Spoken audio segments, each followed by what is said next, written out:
My next guest would tell you that she played it safe for the first 5 decades of her life. Like many of us, that's how she was raised. College and law degrees, a kind and successful husband, and 2 adult sons, Suzette Mullen lived a life many would envy.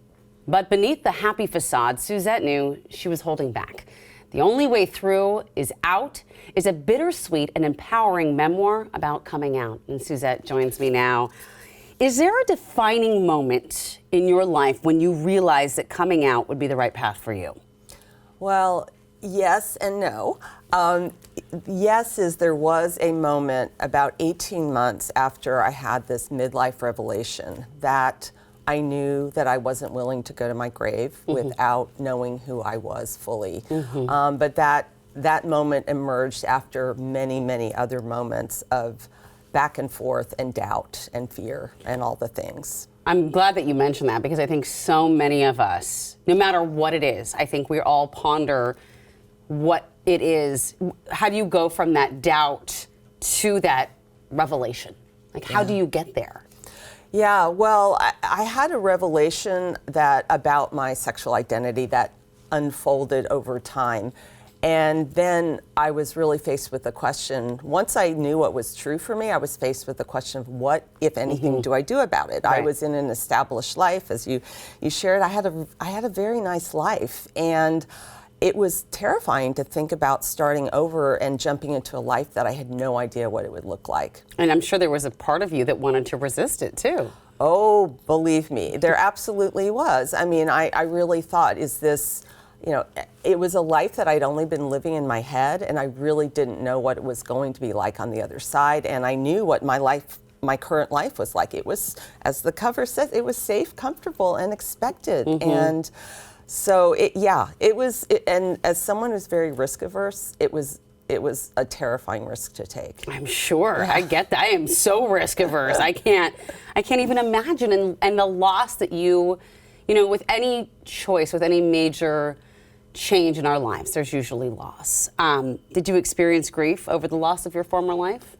Yeah, absolutely. I mean, I didn't know what that would look like on the front end of the leap, but on the other side, yeah, absolutely. I mean, I think with any change that you make, you are giving up something, and I was giving up a very nice life and security. I'd been with my former husband. We met when I was 22 years old, so we grew up together, and I'd never really lived on my own. I'd never adulted on my own. So, yeah, there was a lot, and heterosexual privilege. I mean, which I was giving that up as well. Which you didn't even know about when you were doing it. Right, exactly. I mean, that's been one of the big sort of ahas in this journey, is not knowing how privileged I was before.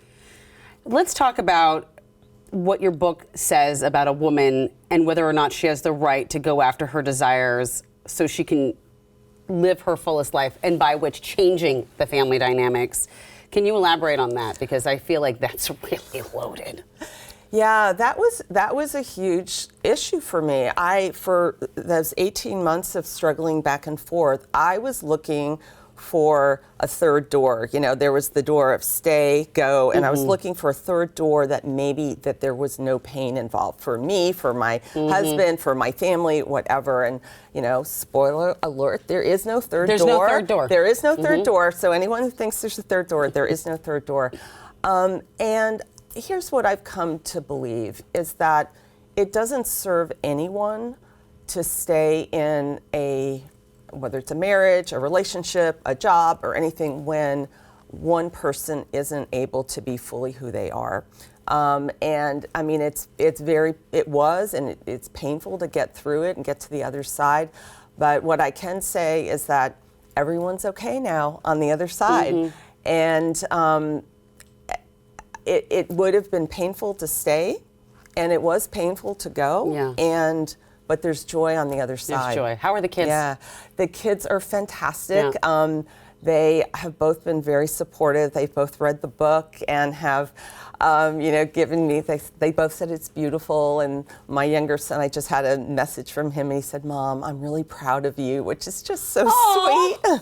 Don't make me cry, Suzette. I know. We only have about a minute left, and I have so many more questions, but I just have to ask because, I'm sure there are so many people who have struggled even longer than 18 months keeping silent and knowing their true self is hiding in there. Because you did more than just come out, you started over completely. What do you say to anyone who has doubts about their ability to start over that says, "Oh, I'm not strong enough"? Yeah, what I would say, I certainly felt that way. What I would say is that you are stronger than you think, and you will find the capacity within yourself. That was beautiful. Suzette, thank you so much for sharing your book with us, sharing your story. I know it's very personal, and we are grateful for you. Thank you. Thank you so much. And Suzette will be chatting and signing books at Third Place Books in Seward Park. That starts at 7 p.m.